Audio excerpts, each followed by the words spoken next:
All right, everybody, I am back. Um, we are just like a minute out from starting, so I'm gonna start because why waste any more time? So thank you guys again for pulling up. As you can see, weekly, we're hoping to have speakers from different parts of the industry come, career, all sorts of things. Many people that I've known for a really long time, and Alyshia is actually one of those people. I shared with her, um, as I was looking at numbers, there's a large number of people that are doing everything in between, like UI, UX, project management, and digital marketing, which I think encompasses a lot of what Alyshia sees and does in her role, but also at the company she works at. And so I thought this would be a really great opportunity for everyone. So before I throw it to Alyshia, um, I'd love to do just a quick check-in with everyone. I know officially cohort 1 has been in for almost 3 months. Cohort 2 is coming up on 2. Cohort 3 just started a few weeks ago, and would like to overall just kind of hear how you're feeling, how the courses have been going. Do you feel like you're on track? Do you need more assistance, help, anything like that? I think it'd be good to kind of just do a temperature check-in before we jump into anything else. Anybody have any questions, need anything? I think everything's been going pretty good with me. I finished up the digital marketing and e-commerce course, and I'm working on my project management now, but it's been smooth sailing for sure. That's awesome. Awesome to hear. That's great. Tiffany, sorry, you were about to say something too? Oh yeah, I think this is the first time I've been able to come to one of these. Normally I am at work and I'm normally not available till like after 7, 8, sometimes even after 9. So I have been having some rough patches, just with a lot of stuff going on personally. So I would love if somebody had maybe one of a late night session every once in a while, not constantly because I know that's not normal, but just something to help me get back on track because I am falling behind. Well, Winnie, let's add her to the list. Let's reach out and see if we can get you some time with Mark or Calvin or Javon to start and just kind of get you back on track. And then I don't think there's anything wrong with maybe doing even later sessions. Obviously we try to have them around the time. We know most of you either still have jobs, have other stuff going on, and so we want to make it flexible for you. But I don't see anything wrong with every once in a while having something a lot later. And it might be an opportunity for us to tag some of our people that are on the West Coast, where it makes more sense for them time-wise too. So actually I have someone from HubSpot that's going to come speak. So maybe we'll do that as a later one and see if they can make it. So I have a great note. Yeah, what's up? As far as the course work within the different ones, does the UX UI course work? Is it a lot more than the other ones? Because I feel like it's a lot of work, and I feel like that's why it's hard to keep up because it's a lot of work every week. I think it depends on the certification. A lot of them have, I would say UI UX is definitely one of those that has a lot more sort of project work and homework assignments and things like that. It's self-paced. So I don't want you to feel like you have to rush through it. You have plenty of time to get it fixed. So I say go at your own pace. But if you feel like you're getting stuck, Javon is probably the best person for you to chat with, and he can help kind of put some stuff in perspective for you. I'll send him a note on that too. Winnie, can you write that note for me as well? How's everyone else doing? I like this. You doing good, Michael? Yeah. Good to see you. I'm glad you got everything you need too, Michael. I know we had a little bit of a struggle there. We got you in, so that's good. Awesome. Well, without further ado, I'm not going to delay this anymore. I'm not going to do a deep intro of Alyshia. I'll let her do a lot more of that. But I've known Alyshia now. Oh my God, I don't even know. It's probably been I don't know, 3-4 years, who knows, off and on for quite a bit. She's been someone that sends us jobs all the time, and we try to support as much as we can. And so I thought when I was looking at the breakdown of students, I'm like, oh, we need someone in digital marketing to come. And Alyshia was literally the first person I thought of. So I'm gonna throw it to Alyshia, let her tell you a bit about herself, tell you a bit about where she works. And as always, this is an open forum. So feel free to ask questions, put them in the chat. Also, drop what certification you're getting in the chat too, because I think that'll just be good for everyone to see.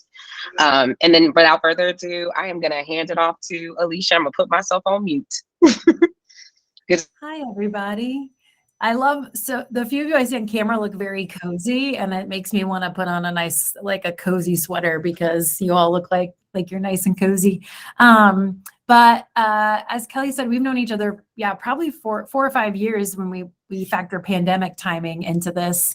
And when she invited me, I love coming to speak to people about what we do. And so I do have a slide deck. I usually use Zoom. So if I stumble a little bit through initial Google Meet, stick with me here. But I at least wanted to have some materials to show you all. Give it a second here. Okay. Hopefully you all can see that. Excellent. Oh, it just has, it's not in presenting mode, but it's showing you my slide deck. So I wanted to go through and let me see if it'll do it from here. Talking a bit about making a career click. So that's a pun because I love puns, but I want to start by just walking you through a little bit about me, and then the company that I work for, and then talk a little bit about the types of careers that we offer here at my company that is digital marketing specific. So figured that would be, a good set of things to run you all through. Oh, here we go. Let's do this. So first things first is just to talk a little bit about myself. So I'm an executive vice president here at Statwax, which is the name of my company. We're a small company, about 20 people. So what that means is I have my hands in a lot of different things. So I am in charge of all of the finding, recruiting, and hiring of our people. I work on internal operations. And then these last 3 bullets are really what's very relevant to you all. I am co-head of all of our own marketing for our company, all of the internal communications that we do here. And then I actually have 3 teams that report to me, which are SEO, creative, which for us is digital design and landing pages, and then what we call CX, which is account management and project management. So I have a couple different hats, a couple different roles. Some of that comes from my own experiences, some of that comes from necessity. And then a little bit about my background is I have a bachelor's in mass communication from Ohio State. When I went to college, there weren't a lot of digital marketing classes, if any, or any degrees in it. So that's the route I went down. And then last year, I got my master's in management and leadership from WGU. I know Kelly was talking about self-paced here with you all. That's what I did. I did a self-paced master's. And then I do have a certificate in strategic HR from Cornell that's helped with my people side. So I've done the certificate game as well. I love education, so I've done a lot of it. Just me, who I am as a person outside of work. I love Lego, huge into board games. My husband runs a board game store, so we're nerds for that. And we're big hiking and outdoor folks. So that sets the stage a little bit for me. The photo you see here was at our all hands meeting, the first one we had in person in 2 years that we had earlier this summer. We brought all of our people in and had 3-4 days of really good content with each other.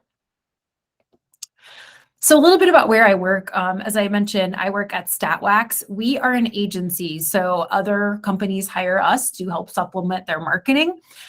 We consider ourselves digital growth. That means that everything we do is conversion focused. We do awareness building. We do some more top of funnel marketing stuff, but most of what we do is really focused on something that has a return. We only focus on 2 industries here. Higher education is the first one. So anybody that offers classes, credentials, any upskilling of that kind that's beyond K through 12 will work with them. That's everybody from your traditional 4-year colleges to community colleges to boot camps to certificate programs like what you all are doing. And then our other focus is B2B and SaaS. I know those 2 things are not the same. They sound very different. But the through line for us is we do long lead marketing. So we do not work for e-commerce. We did when the company started. I have worked here since day one. So I've seen the entire evolution. So we don't work for e-commerce, but we did. But sort of when Amazon ads came out and everybody realized that they knew how to do Facebook ads, it became really tough to do good marketing. So we really pivoted and said, we're really good at longer customer journeys, multi-touch point journeys. And these two areas happen to have both of those things. They're high impact, high dollar decisions. They take a lot of different touch points across a lot of different mediums for people to make those decisions. And that's really what we specialize in. We have offices in Fishers and in Dallas, Texas, and we are in a hybrid work environment. We also have employees now since the pandemic in 7 different states. So we have a remote team and we have in office. We're very specific about what we offer. So we do not offer everything in digital marketing. We really started as a digital advertising agency. So paid ads, SEM is what we started with. And then we built spokes off of that wheel. We did that because frankly, we like to be in control of the customer journey as much as possible. So we added a data team was the second thing we added. So for us, that's 2 separate departments. Data operations does all our reporting, all our dashboards, and then we have a division called data innovation, and they do all the forward-looking stuff. So they help build personas, data clustering, revenue forecasting, lead gen forecasting. It's really cool. They're the people that are tapping into machine learning and AI and building bots and things like that for our clients. We then added SEO to our service. We do content SEO. So we're taking a look at the words that are on pages that bots crawl, and technical SEO. So what's the actual setup of your website? What's your site map look like? What is the schema that Google is looking at? And then we also have creative, but in a smaller space. We just do digital design and landing page management. So creative is in service of usually our SEM team. And then we have an account management and project management team. We call them client experience, but they are the folks who are building relationships and talking to the client, making sure we're getting things done. So we kind of cover all these areas, but you'll see some things missing you might traditionally see in digital marketing. For example, we don't do email marketing. We don't dive as far into UX and UI. We do touch on conversion rate optimization with some of the tools that we have. It's not a full-blown service, but our creative team will take a look at pages and tell folks what they could change. But there's some elements we've left out, and we do that intentionally. We've picked our lanes that we're good at in terms of both our clients and what we do, and we really stick in those. For everything we don't do, we have partners. Another example of that is web dev. We don't have web dev in-house. We just have a really good partner that helps us with that. So that's what we offer and what we do. I also like to always share our core values because these are the foundation of our business, and this is how we make decisions. So they're build transparency through trust. So we 100% believe in transparency for our clients and for our people. We believe transparency is a marketing right. So if you give us dollars, you deserve to know what happened with those dollars. And that can mean good, bad, or ugly. So if it's bad or ugly, we talk about it, fix it. If it's good, we want to do more of it. Internally, that means telling our teams what's going on, making sure that they understand how the business operates, how the business is doing. So that's a huge one for us.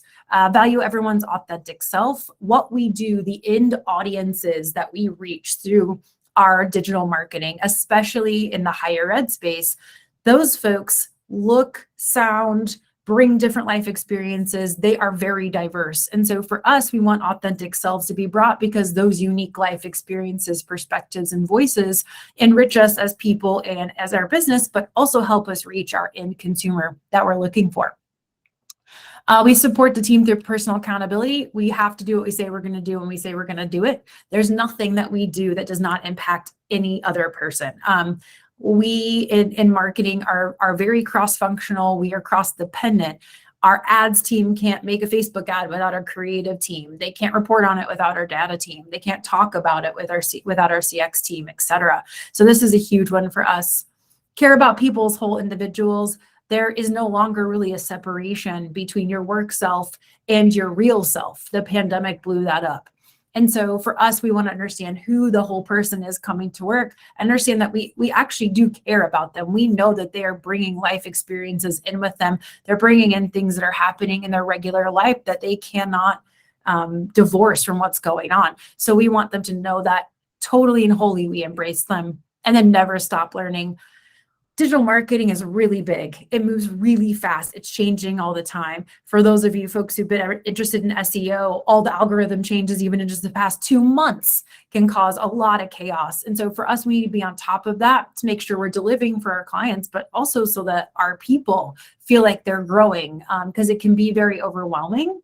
And we want to make sure that folks are understanding that that's just as important as any work we're executing. I will also be honest that my screen is full of this entire presentation. So if there are questions or if you guys have discussion, you might have to come onto actual microphone before I see you. This is a little bit about how we do what we do. So as I kind of went through the services and talked about what we do, this is just some top line individual pieces of services that we offer. A couple that I didn't touch on previously, we do a lot of CRM tracking and customization. So our data team will actually link all the platforms that we use into CRM so we can see a complete journey. For students, for example, that might be from clicking on an ad to actually sitting in a seat in a class to graduation, if we have the right permissions to see that. So that's huge for us, and seeing that complete view is really important to our clients. Allows us to use not only marketing data, but business level data to tell them where they should go, where they should be. Persona build out's another big one that we do. And we use almost all of our internal teams to do that, along with some third-party data and first-party data, but we're able to go to our clients and either for the first time share with them the types of personas they're going after, or disprove or prove personas they think that they have. And then we do a lot on the paid side with paid search, of course, and paid social, but also digital video, online TV and radio, and some of those other newer emerging platforms like digital out of home and some things like that. So these are some more individual pieces that we do. But if it covers paid search, SEO, data, digital design, we are probably having our hands in it. So Kelly asked me to share a little bit about how I got to this seat. And you probably could have just an hour of me talking about my weird career journey, but I'll try to keep it concise and productive. But the place I like to start when I talk about this is there's sort of a myth of career journeys. And most of those myths are that your career journey will be a straight line. You will go and you will get this job and you will progress in a straight line to other jobs all the way to where you're trying to get to go. But in reality, what it usually ends up being is you start in a place and then it gets all kind of jumbled. You might go up a bit, you might go back a bit, you might go forward or sideways and then straight. And that's usually what the journey is actually looking like. But at the end of the day, almost all of those steps inform where you're trying to go. It may just not happen in the order or the way that you thought it might. And that is totally the basis for how I got to here, because it is not a traditional path that you would think of. I've taken some side quests, if you will, in terms of what I've worked on and what I've done, but all of it has led to me having the knowledge I have to sit in the seat that I do today. So to give you a little background, 17 years that I've been working in touching marketing. So as I shared, my degree was in mass communication. I came out of college and I did not know what I wanted to do, but I got a job in event management as my very first job. And I really did like it. Brutal, grueling hours. But I was working in a department that had both event management and did promotional fulfillment. So that was my first marketing, was sort of direct with other people. And at that time, there wasn't really a digital realm. This was pre-social media. This is many, many moons ago. But this is where I started in marketing. And it was this one-to-one piece with people. Why that's important is, and I'll keep sharing later, is some of the skills that I learned in that are still relevant today in terms of how I deal with other people, even with all the technology that's parts of the jobs that I have and the jobs that we have here. Communication and the ability to establish relationships is still really important. And that's sort of the first place that I learned those things. The next place that I went after that is I actually went into PR. And this is back in the day where you couldn't just get in a Cision database or go online and find a reporter. You actually had a physical book you opened up and you called people. And so I did that for a while. And at the time for both these jobs, I lived in Los Angeles and I was working in entertainment industry. So I was calling TV writers to cover shows I was working on and to do all of that. But again, that kind of was banking on and building on my communication skills, my research skills. So I was starting to build some of those. Who's the right person to reach out to? Who should I go to? And I had, at that time, I was working at an agency just like I do now. And I had clients all over the place. So I had lifestyle clients. I had entertainment clients. I had individual personalities as clients. I had public places as clients. But that was sort of where my journey had taken me next. But at the time, as I said, I lived in Los Angeles. I'd lived there for a while, and I'm from Indiana. I was ready to move back here. So I did a side quest and I worked at Radio Disney and radio promotions. So still marketing, I was working with them to set up individual events in different places and sending out review copies of CDs. Again, informs what I'm doing, but a bit of a deterrent or a little bit of a divergence from what I was doing. I moved back to Indiana and I chose to do that in the year 2008, which of course was a huge recession. There wasn't really any jobs. And at 28 years old, I moved back into my parents' house and I became an adult intern. So I was paid $10 an hour and I went into a communications role at a clothing company that also had a sports company. Very strange. And at the time, marketing lived under HR. The head of HR was also the head of marketing. It was very bizarre, but I came into that as an intern, but I knew the most out of everybody about marketing because nobody else had really done it. But I was able to get exposed to internal and external communications. And this is really where digital started to come into my life. The internal communications were things like employee newsletter. There was an employee magazine. It was doing awards with employees. The external piece was the first time digital started to come in, and it was, again, gathering PR. It was starting to run some very initial pieces of ads and doing that kind of stuff to reach the appropriate people to run stories about the products. That was really my first exposure to internal communications, my first exposure to email marketing. Though it was internal, that's still what we did. So I was starting to add some tools to the tool belt. And I did that for about a year. So I, again, was an intern. I was almost 30 and the job was supposed to become permanent and it did not. So I was back to square one thinking, how do I translate entertainment, event management and promotions and public relations across all these places in Indiana? How do I do this? And the answer was to return to agency life. And so I found an agency here that was local who had some of those types of clients I had had when I did agency life before. And I went back into PR and then made my way into digital account management. So at this time, this is right when YouTube starts making ads, when Facebook has its first ads. And the place I worked was a traditional PR agency who decided, like, we can expand services. Some of these new things are really cool. So they added a social media division, organic social, and then they added a paid division. And I was picked as part of a pilot program to account manage some of our first clients who were in each of the three categories. So it was the first time that we were putting together strategic marketing plans and channel plans with the option of organic social and digital marketing in the form of specifically digital advertising. And it was a lot of fun, but it was a huge learning curve. It was not where I had come from. My background wasn't in digital, obviously, but I caught on pretty quickly and I was able to actually manage an entire partner division where we were the digital white label of another agency, and we would provide digital marketing to all of their clients underneath their name, but our team was doing all of the work.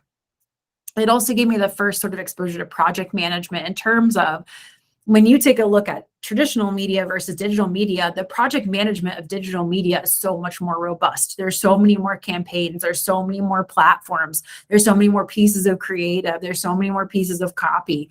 And so I myself am an organization nerd just by nature. I'm that person that like has a Post-it note planning process for vacations and then has like a very detailed Excel sheet I take with me. So that fit with where I was at. But our agency, the agency I worked at the time, had gotten quite big and offering all these services.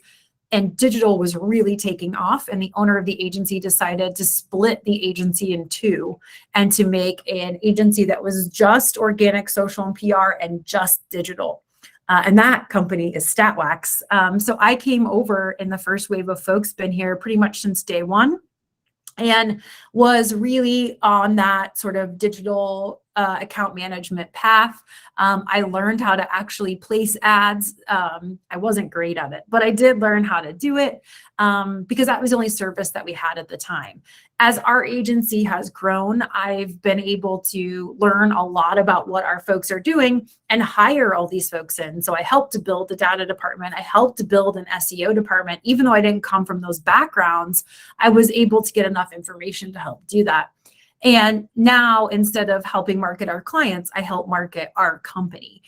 So we do all of our own marketing. We run our own ads. We do our own email marketing. We do our own landing page and digital design. We do our own thought leadership and long form writing. We do our own awards submissions, all of our own social and all of that. So now I'm doing marketing and doing digital for ourselves. What you'll learn is many companies like mine, an agency, we are the worst at marketing ourselves. We're really good at doing for our clients, but usually we're doing so much for our clients we don't do for ourselves. And so even though we are only a 20-person company, we have made dedicated resources to company marketing.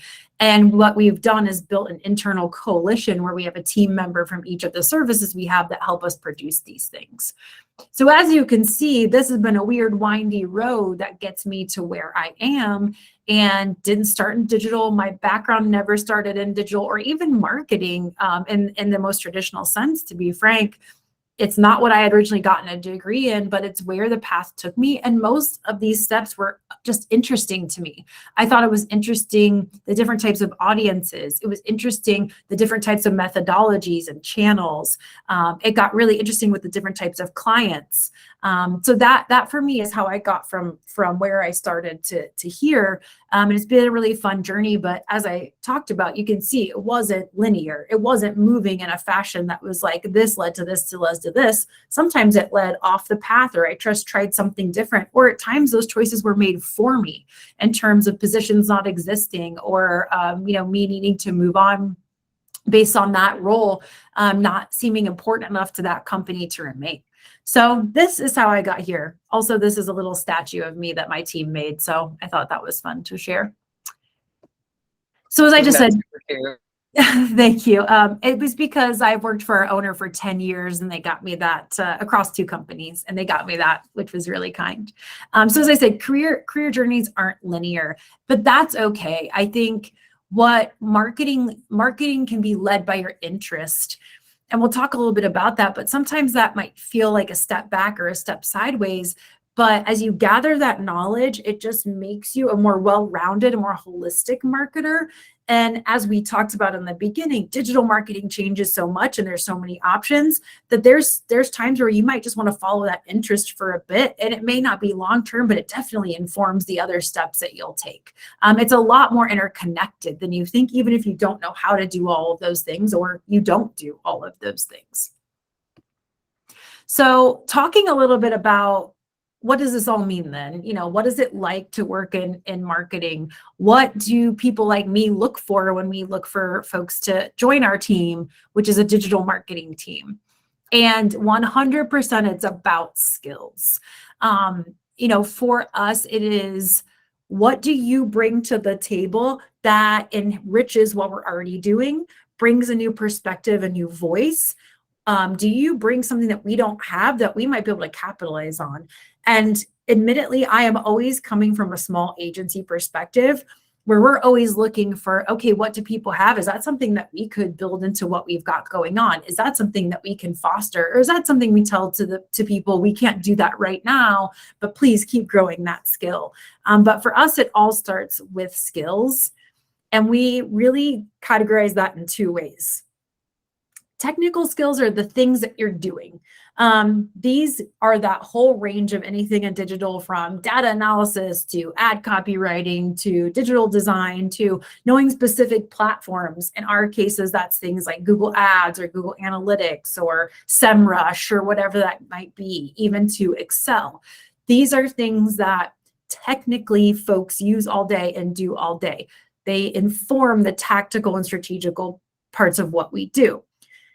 From our experience, what you see is you have to start with an interest in these things. So for example, because we're a very conversion growth focused digital marketing agency, we don't do any writing except for ad copywriting. So if you're someone who's like, I really like to do long form content writing, I really want to be a content marketer, we're not a good fit for you because we don't offer that and we don't have a space for that. But if you said, I like writing, but I'm also interested in data analysis, this might be a place for you. So for us, technical skills always start with an interest. If you're not interested in what we do, you're not going to have a place. But most, if not all of these can be taught pretty easily. As most of you know, Google Ads offers a free certification. You can just go through and take that, and you can start coming into our business, and we teach you how we do ads, and we send you on your way. You can take classes in these things. You can learn this from working with other people. These are things that can be taught because they've been set up that way. They're a technical skill.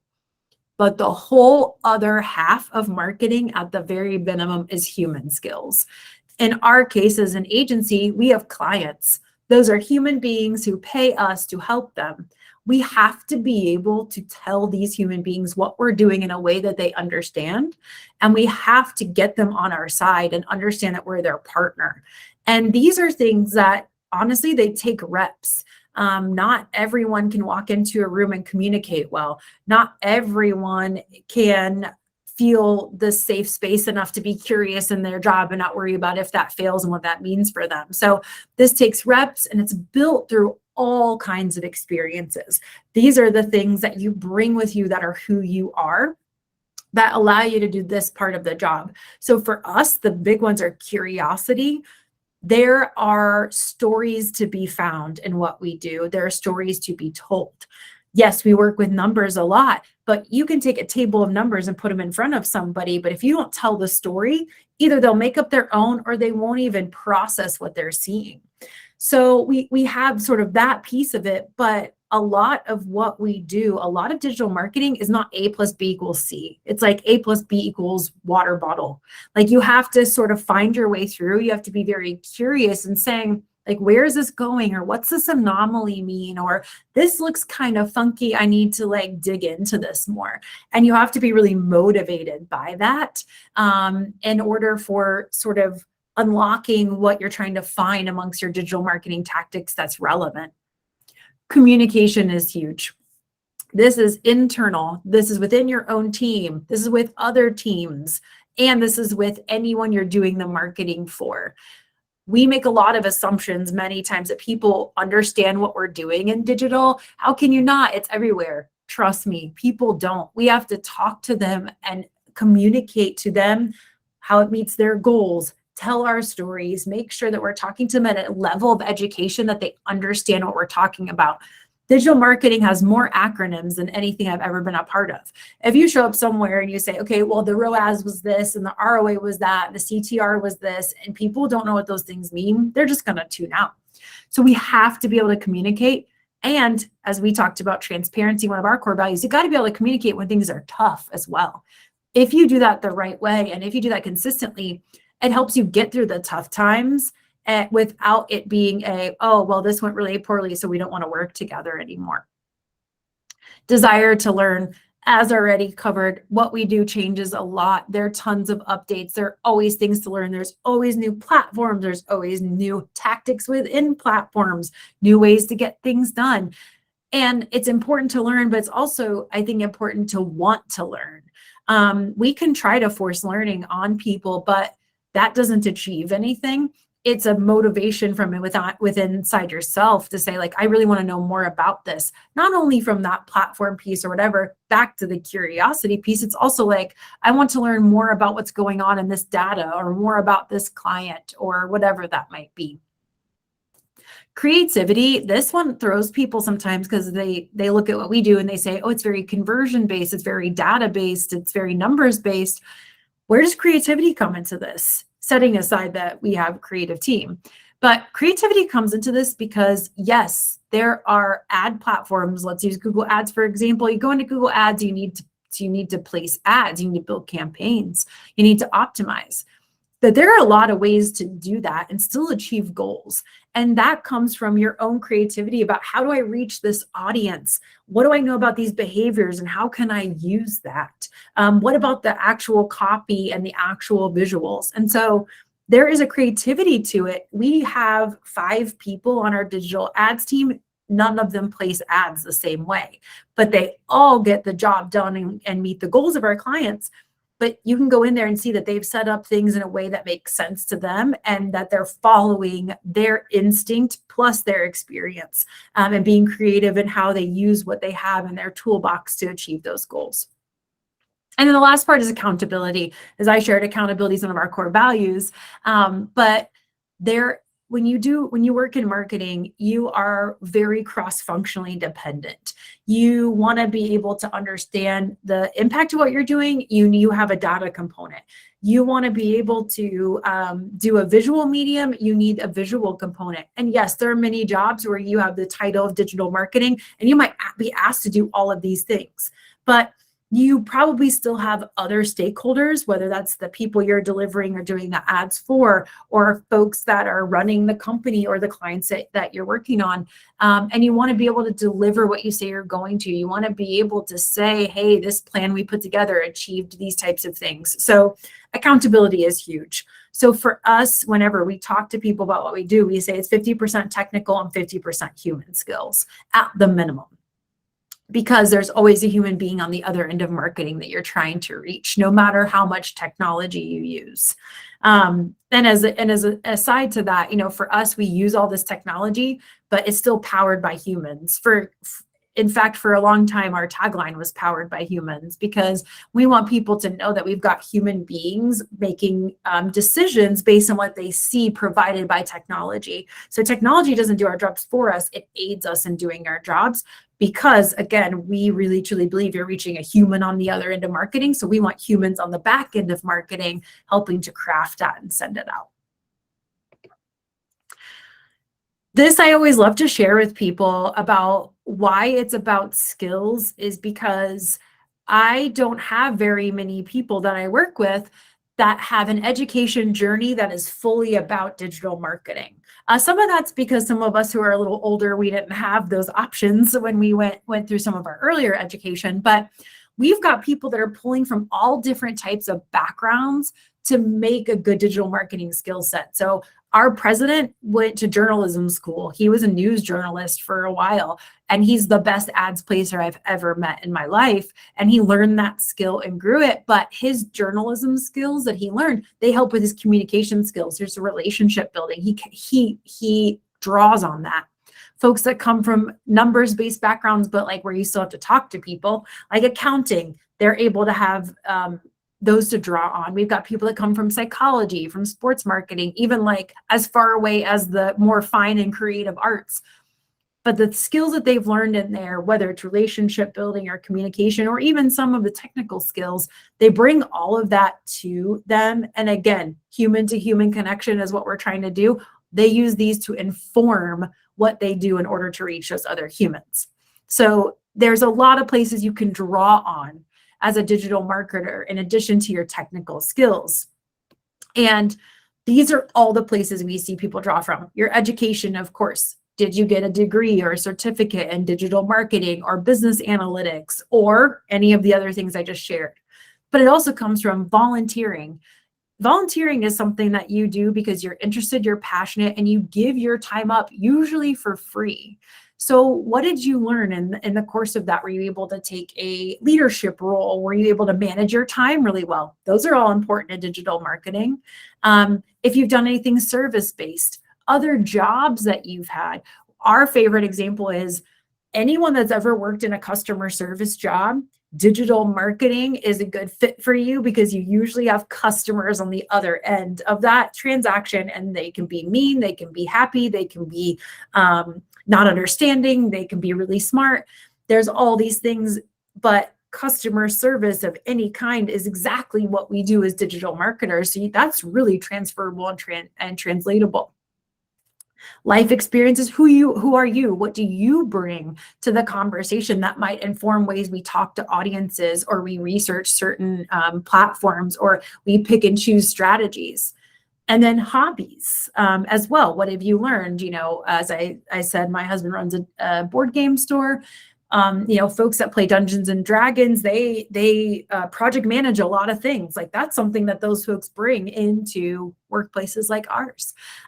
So skills come from a lot of places. And as you saw from my own journey, I was pulling from a bunch of different places to end up here, but all of them weren't, this was a digital marketing job or a course or whatever. Some of them were, and they helped set me up, but I also pull from all these other places. One quick side note that I think is always important to talk about in digital marketing is specialization versus generalization. So there is a whole class of thought about specializing, meaning I like digital marketing, but I really only want to work with paid advertising. That is my specialization. And you can even go further inside of that. You might say it's paid advertising and only search. There's a place for that. Just as much as there's a place for a digital marketer that's like, I got my hands in the creative and email marketing and paid advertising and SEO. There's a place for both. The one thing that unites those two things are those human skills. And generalization doesn't mean you stop learning. Just as specialization doesn't mean you're not aware of everything else going on. You just might not be working in all of them. This is true at like the job level, but it's also true at a company level. So as an agency, we have specialties. We specialize in our industries, and we specialize in only these pieces of digital marketing. We see that go in and out of fashion with people. We have clients hire us that say, I wanted a digital ad agency, or I wanted a higher ed specific agency. So they hire us. And we see other clients that say, hey, we really wanted like a general digital marketing approach, and you have most of those types of services, so come along with us. So you see it even sort of come in and out in terms of what individual clients or companies might want. But as individual people, you can kind of pick either of these paths. But again, at the end of the day, there's still the human element at the end. That's important for both types of folks to go through. So Kelly mentioned a few of these. Here's some career options that we offer. As I said, and some that we don't, some that we partner with. But for us, our paid advertising team, again, works on paid search and paid social, online TV and radio, remarketing, digital out of home, display, video, pretty much anything that you can run a paid ad on, we do it. Search engine optimization, as we talked about, we have content and technical. Our data pieces, digital design, CRO. Then you start to get into some things we don't offer, but we partner with, UX, UI, email marketing, content marketing, web design and development. And then probably one of the biggest ones that's popped up over the past few years is like Salesforce or HubSpot specific jobs, like administrators and things. So many big companies especially use CRMs like that, and they use them very detailed wise. So having that skill set to be able to go in and help set up the installations within Salesforce and help gather the right kind of data that teams like ours use to help you make decisions is really important. So there's so many options, and new jobs are being created every day. We're starting to see those first AI jobs, like managing AI or making it a part of somebody's digital marketing piece. Again, those machine learning jobs, folks like on our data team that are learning scripting languages to program bots to help us figure out how to spit out the right ad copy. Like those things are starting to come into play even more as well, and bringing up a whole new set of things and career options. And I think probably one of the best parts about digital marketing is not only the variety itself, but that the variety is constantly changing and updating. So if you kind of get yourself into something, you're like, this is really interesting, and it just keeps evolving itself, like you can follow that path pretty far. Our data innovation team, it was created by someone here who was like, oh, I'm really interested in building apps for people that analyze their data. And we said, go for it. So he learned R and did that. And then he had started to learn SQL. And then he was like, oh, I can build this bot and program it to do XYZ. And then he did that. And it's just this through line that's kept going, that it has a business use for us and interest to him, but it's not where he started, but he's just followed the natural evolution of what's been going on. So there's a ton of opportunity. And if you like variety, if you like being able to kind of have your hands in different things, digital marketing is the place to be. And if you want to add more to that, working at an agency is even more, because you have all these options, plus you're doing it for all different types of clients. And even in just specializing into areas like we do, we still have tons of variety. So for me, I'd rather be busy than bored. So I like that. Sort of the last piece, couple pieces I wanted to cover was just the different places you can do digital marketing. I think a lot of times people think, oh, I'm a digital marketer, I'm going to go work in-house. Yes, that is an option. You could go work in-house at a big company. You could go work at Salesforce and be in-house digital marketing. They offer that. If you're a person who's wants to sort of know what you're doing each day and likes the ability to really deep dive into one thing and one client, in-house works really well. You can pick agency like what I have done. This is the third agency I've worked at because I like variety. Agencies have lots of different clients, offer lots of different things. It allows you to kind of get a taste of a bunch of different things and be able to still feel value from doing that. You have nonprofits. Nonprofits all need digital marketing. They're people that are running on less resources than the first two. But if you're someone's really driven by mission or really driven by value and purpose, nonprofit might be there for you. You can freelance. You might say, hey, digital marketing sounds really good, but I'm not really sure. I kind of want to dip my toe in the water. You can offer your services, set yourself up as your own little shop, and there are tons of people always looking for freelancers. Even agencies and in-house people hire freelancers to supplement their teams. Or you could just open your own place, your own digital marketing place, your own business if you're entrepreneurial. So there's a lot of different places this can take place. I know a lot of times when I've talked to digital marketing folks, like they don't realize the type of stuff that we do is even available to them. And we're just one slice of that pie. The last piece is I have to throw this in here as someone who hires digital marketers all the time, been doing it for a while, is I always like to tell digital marketers, like as someone who hires people, these are things that I look for in terms of how you talk about your digital marketing experiences. And the first is show results, give context. Especially a company like ours where we produce results for our clients. That's the base of what we do. We want to see the results of your previous work or experience. Things like show me what impact you had, give me some numbers to that or some percentages to that, and give me a little bit of context. You know, what were you doing to achieve that, or what was your role? Tie back to the opportunity available. So, hey, if you see there's digital marketing job available at my agency, find a way that your experience ties into what we do, whether that's our services, the clients that we serve, something we do culture-wise, whatever that might be. Give me a connection. Tell your story. Let me know why you're interested in digital marketing. How did you get here? Why do you want to work for us? What interests you about an agency focused on higher ed and B2B SaaS that offers these services? This next one you're already doing. Keep learning, explore certification, badges, classes, webinars, all kinds of stuff. Use that to continue to be able to build your skill set. But often people like me will ask folks like you, where do you get your news? How do you stay up with what's going on in the industry? And this gives you some good talking points there. Can't overstress the power of informational interviews and shadowing. We love that stuff. Most people do. If you're unsure, like, okay, I like digital marketing, but I'm unsure I want to do email marketing. Find someone who does email marketing and ask if you can watch what they do all day.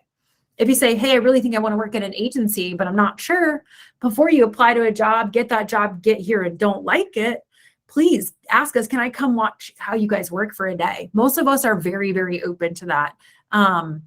This next one, and I said, I know gross networking, but I think networking is super evolved, partially out of necessity because of the pandemic, but it's not necessarily getting in a room with a whole bunch of people and making awkward conversation.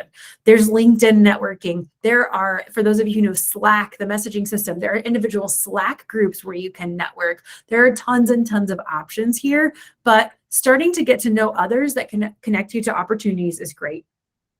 And then the try before you buy method, which I like, it's things like, is there an internship or a volunteer opportunity, or even some of those informational interview and shadowing opportunities are get a chance in the water before you commit. You can only know 80% really of a place. I can show you Statwax for an entire day, but there's still that good 20% that you're not going to know because you're not here working with us in the environment day to day or remotely with us. But it will give you a good chance to see, do I like the environment? How do they talk about what they do? Let me see how I talk to people who are doing this each day. What are their challenges? What are their opportunities? There's some really great ways to do that short term and long term through those different methods to give you a chance to see if you like it. So that's me. That's us. That's what I have to share. This deck will be shared with you all. Please, at any time. I know we'll probably have time for questions now, but if you think of any after this, don't hesitate to email me. I love to talk about what we do and talk to people about what we do. If any of our individual services are really interesting, I'm always happy to connect you directly with those teams to talk to them too.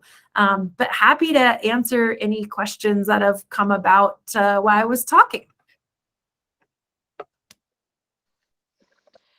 Well, I'll just hop in really quickly and just say, Alyshia, this was absolutely fantastic. So thank you so much for all of your knowledge. There's a couple things that you hit on that I was like, I wonder if she's going to talk about this, and you did. The two big things that kind of stood out for me, I think one is the human aspect of this work, right? Like, I think a lot of times people see digital marketing as just like doing the thing, when a lot of it is so people driven. And so being able to understand people and being able to tell those stories through the channel, I think is really important. And the other thing that I think was super exciting before we jump into questions was the fact that you talked about, transferable skills. Obviously, like, a lot of people that are in our programs have full-time jobs or trying to, come out of jobs. And I saw someone drop in the chat that, they've been doing customer service for a long time. And you talked about how that's one of those key areas that works really well for digital marketing. And the same for sales. Like I always say, customer service people are fantastic at sales because they know how to talk to people.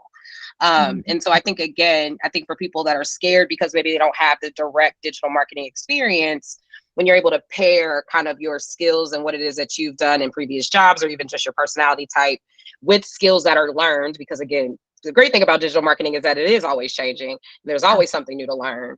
That also can lead you down a really great path. So I think there is a question that just dropped in the chat, and I'd love to open it up for anybody that wants to ask. We only have a few minutes. But if we need to go over a couple minutes, hopefully we don't keep you too much longer, Alyshia. So I do have a question. Nairi asked, how does digital marketing work in the hospitality industry? Interesting. It's been a very long time since I have touched hospitality. I'll tell you that. But I will tell you, in a funny through line, when we started as an agency, as I said, we had clients all over. We actually helped a lotions and shampoos company get into hotels. So it was like a franchise type deal where that they wanted to be that partner of choice. And I will tell you, a lot of it is done at trade shows. Where folks come together and gather up. So it doesn't even really have that digital element at first blush, first glance, because you're making those in-person connections. But where we come in is we'll run geo-fenced ads to those trade shows. So we'll pick that parameter and we'll say anybody within the zip code or even within this building, and run them an ad for our clients. So like that piece has worked really well. A lot of, like, take hospitality in terms of like hotels or food service. A lot of it comes down to like that very focused location-based stuff, and then selling the benefits of what you're doing. And a lot of our platforms allow us to get down that close to it with their zip code targeting, or again, their address targeting. So that's my latest touch point with it. It's been a bit since I've touched it before that, but that's some of the ways that we were working with it. And we see that transfer to other businesses that like are very focused on a location, is we're actually able to reach people when they're actually there or near there and kind of drive them to those places. I know a lot of travel brands in terms of hospitality, they're going to use visual mediums. So they're doing Instagram ads, they're doing Facebook ads. They're now getting on TikTok and those places where they can show who they are and really pinpoint those audiences. So those are a couple ways I know that it's been used. Tiffany has a question. My biggest struggle is getting my foot in the door. Do you find success with getting creative jobs with networking or during the interview process? That's a great question. So I I think that there's a lot of really good creative networking that happens in the Indianapolis area. There's like creative mornings, and there's been like creative jam and stuff like that. There's a pretty good community here. And I feel like creative folks are really open to that outreach of, hey, how did you break into this particular part of the industry? Or how did you get your job? I know our designer has had a lot of those coffee chats and those types of chats. So, I think creative is interesting because it can be interpreted a lot of ways. For us, that we have always wanted the digital lens to that. So I respect traditional creative, but for us, really, can you make that for a digital medium? It's not the same as making a billboard. It is not the same as even creating a physical piece of collateral or material. But for us, it's usually the strength of your portfolio. It's saying, what have you done, specifically, and it doesn't have to be for us or for our business. It's, have you done it freelance? Again, volunteer. What have you done on your own? Our current designer, when she came, she was working at an architecture firm. And like, that was the creative she brought, but she had done digital design, but she also freelanced and showed us some of that. So I think it's even more so the strength of your portfolio and what work can you show that's relevant to what we do in terms of both technical and or our industries is helpful. That was a really good question. I'll send out some of those groups too. There's a few new ones too that have emerged, like digital design groups and different things like that too. Yeah. So I'll try to drop some of those in the Slack group as well. Are there any other questions? I think we're right at time. Alyshia, thank you too for sharing this deck. We're recording, so everyone will have access to this recording if you need to go back to it. And thanks, Nicole. She said it was very informative. Thank you, Alyshia. But yeah, I mean, you have your email on there. Yes. Alicia's so easy to reach out to, and she always replies. So she means that when she says reach out. So if you do have more questions, or you even want to just check out what's going on at Statwax, please feel free to reach out to her. We'll share all of her contact information, share the recording and the deck. And thank you for coming to another one of our tech talks. I think we have 2 next week. So that should be fun. And Alyshia, we're gonna have you back because that was absolutely fantastic. Yeah, so like I said, I'm always happy to talk. I love do, and as a people person, I love telling people how to get to do what we do. So it's really fun. So yes, I do mean it. Reach out if you want. Check out our social if you want to see some things that we're doing. But any question, anytime, please reach out. Thank you so much, and thank you guys. Oh, go ahead, Kyra. No, go ahead.